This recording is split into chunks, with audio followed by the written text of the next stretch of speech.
through this game as we head on over to the land of Dawn. It's going to be YRG up against FNOC in this match 1. Okay, so for this game, we will see an assassin versus assassin. Definitely the vision of this boss fights or the tanks will be very crucial for both Sekais and Kairi. So the problem here is that I think for at least for me, it is the Hayabusa that it is the Fanny rather that is much more dependent on a purple buff as compared to a Hayabusa. Oh, really? Interesting. Yeah. Because I think at the end of the day, I think purple buff is eventually going to become like a mini Lord objective for either or, right? It's a mini game in this game. It is a mini game, to be fair. And I think luckily for you, Red Giants, with the Harith pick on Innocent, that's why you see Yums being so close towards the bottom side of that match. They want to make sure that Innocent is in a better position and can trade more effectively. Let's look at the emblems, though.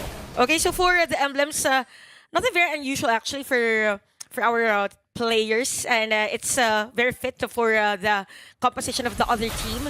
So I must say for Fanatic Onic here, they really want to go for the early game, considering that this is also a what's the term for Kiboy? This is expected for him to be very on the aggressive side. Yeah, I was expecting Kiboy to kind of like skew the lanes very often, but that's already the Oki shadow kill coming out of Sekai's early on. He's got a level lead against Kairi so far, but doesn't die to it, which is great for Fnatic Onic. Because we're only space here for Innocent.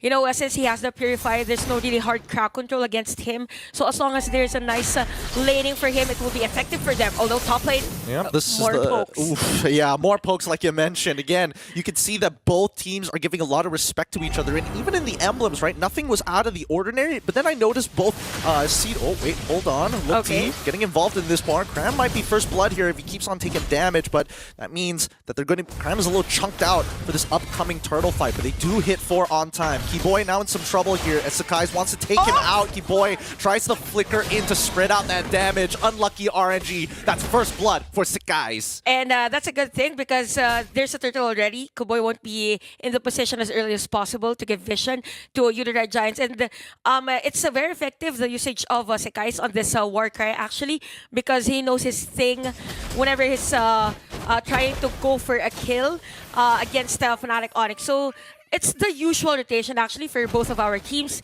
It's just that you have to be mindful of those ultimates and even a flicker, specifically for Kiboy, since there's an objective later at the top lane. Here we go, way the dragon to set it up. Yums tries to save the day into the penalty zone. Cram flickers out. He manages to survive, and now the turnaround as Yums finds Kairi and Skies gets involved to take down Lupti.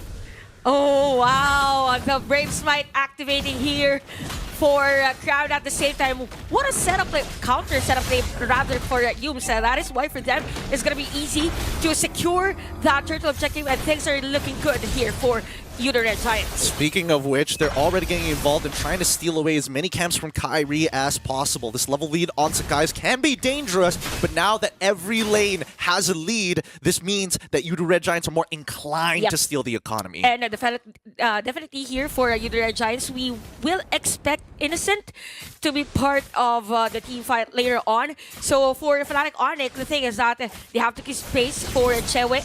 They have to open up that lane. But for Red Giants, they're just continuously rotating, even Yums on the area of Kairi's jungle. Yep, they're trying to take away this purple buff here. Good kick on towards Yums' side. He goes down. Lupti is able to find that kill as Sekai's quickly gets on out of there. No purple buff steal for them, and they even lose Yums in that interaction. So that's a good take for Fnatic Onic. But yeah, for Red Giants, they have to be mindful of those type of aggressive plays, because at the end of the day, for Fnatic Onic, they are known as a team that could penalize mispositioned play from Red Giants. And we could see a Skype user here already for Sekai. So expect those pokes, even though he's not using his ultimate against Sans or even Chewa at the bottom lane. Here we go, penalty zone onto Lutby one more time. Implosion as well. Here comes Skies getting involved. Oh man, this should be a guaranteed kill for Skies. As soon as he goes into his ult, Kairi can't have a target to find, and he gets it onto Skies, waits patiently, catches him off guard, and that's going to reset the stacks. That's a very nice play for Kairi there. I think for Red Giants, they weren't aware that Kairi... Oh wait, well, at the middle lane, another kill. But yeah, it's now Fnatic Onic doing a place against you, the Red Giants, which is actually a good thing. They don't have to be reacting on the plays of YRG, so they're making up their own way to somehow limit that lead. We haven't seen like a huge lead around 1.5k. It's just running around below 1,000. I mean, they got to keep that lead as minimal as possible. Yep. Fnatic Onic is only going to get stronger throughout this game. Keep in mind that they still have insurance policies like CW to scale, who just bought the golden staff, by the way. So he's being very efficient, but let's take our time here. Upcoming Turtle, we do see Kiboy get the kick. Oh, into the final slash, gets two. Stormy still survives, but in the back line, we see that Sakai's and Kram are trying their best to get out of that situation here. As he pulls away with the quad shadows, manages, wait, he's still alive, goes in even harder. And still, Kiboy waiting down by the edge of the quad shadows once again. Dangerous stuff by you, the Red Giants, as Fnatic Onic reset. And this is what's interesting for this game. Majority of the players actually use all of their ultimates, all the resources, but there's no casualty. Again, the respect is there. We saw the pokes from Sekai's. We saw the Eternal Guard being used here by Sans. And at the same time, for you, the Red Giants, they know how to disengage if ever they're very far from the usual perimeter of the team fights. And looking at the items, okay, so Sky Piercer here for Sekai's. We have the Blade of Heptasis for Kai. So we all know that this junglers will be focused more on identifying those viable targets, which are very crucial on a team fight. Keep in mind, even with the emblems involved, you can tell that they want to do completely separate things despite being assassins. Sakai's doesn't mind having a more prolonged trade. Kyrie, it's in and out. He needs instant value. He has no time to wait for a war cry. Yep, and actually, that's why for Sans, he went in for... Oh, what a punish there! Fnatic Onic making sure that Sakai's needs to respect the space. And now they continue to move over towards Turtle area. Kram and Stormy looking for an angle here. Looms as well, starting to encroach on their space. Purple buff will be secured by Kyrie. Okay, Kram gets into the middle of it. Kiboy, he could go for their kick. Goes for Stormy instead, pushing him further and further away. He's going to get knocked back, and he can't get out of there.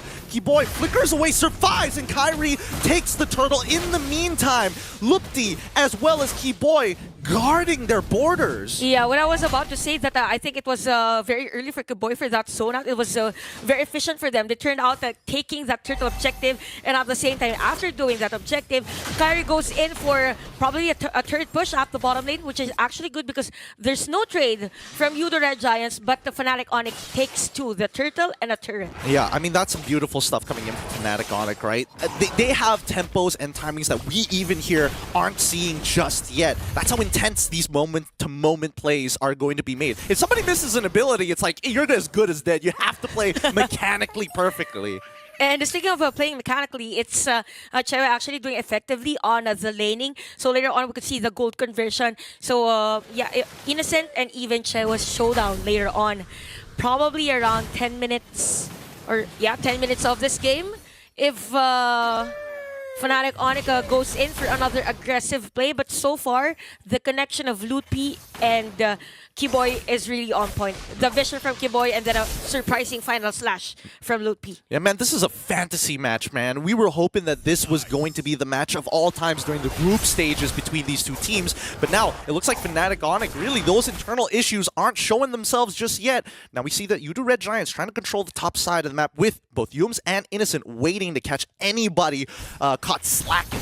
You know what, for Udara Giants, they have to minimize the turrets or the vision of Fnatic Onic by pushing the another turrets middle lane though. Nice. Sekai's again. Oh, Sekai's again getting hit by the quad shadows, making sure that he doesn't exactly have the most flexibility jumping into these fights, and more importantly, getting hit by the fear from Sans. It looks like Fnatic Onic evening up the score, and even wait, hold on, a final slash catches two. It looks like Kram, he's trying to zone them up, double knock up there, coming in a triple knock up, in a matter of fact, but still no trades just yet. Kyrie now getting involved with it will try and force the Lord out of Udo Red Giants' hands. That is because of the intel that majority of the flickers are actually the ultimates of some of the players here from Udo Red Giants has been used.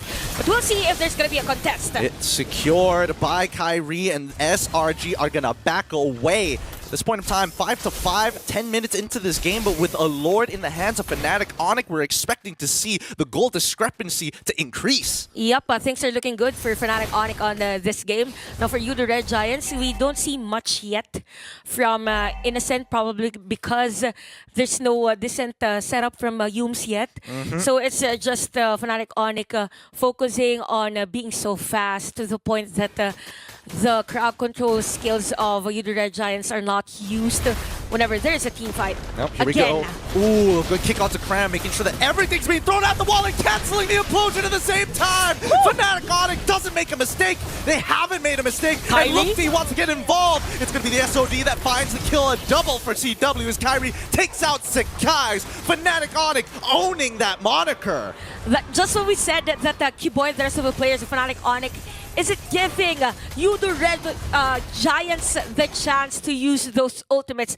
What a nice cancel on that implosion versus Hume. So we know a tie Grail. If we set up some play, that's a good counterplay. But for Fnatic Onic, they know the threat of the enemy team. Look at the momentum. Innocent nearly dying there. Despite having the Z-Force drop down, despite having the shields, they lose 2 inhibitors 11 minutes into the game. Fnatic Onic really stretching this lead. Yeah, Fnatic Onic is on a roll. And knowing that this is just a first Lord, this is a very, very nice usage of the Lord, by the way, because most of the time it's just the first Lord. It's just the second defense of the turret. Usually tier 2s. Yeah, tier 2s. But for this, it's the inhibitor turret and not 1, but 2. So Sans and Kiboy do a great job in terms of their synergy. Oh, the good kick once again. Crab gets cheated again. Any space, he penalty zones in, but everybody is going to bite the dust. Fnatic Onic punishing. You want to fight for purple? We will take 4 kills. The Oki Shadow kill is spread out amongst all 5 of them, but really, what's the point? Sakai's has to run. It's going to get chased down by Kyrie himself. Auto. I'm going to take back my crown, Prince. Sit down. What a game.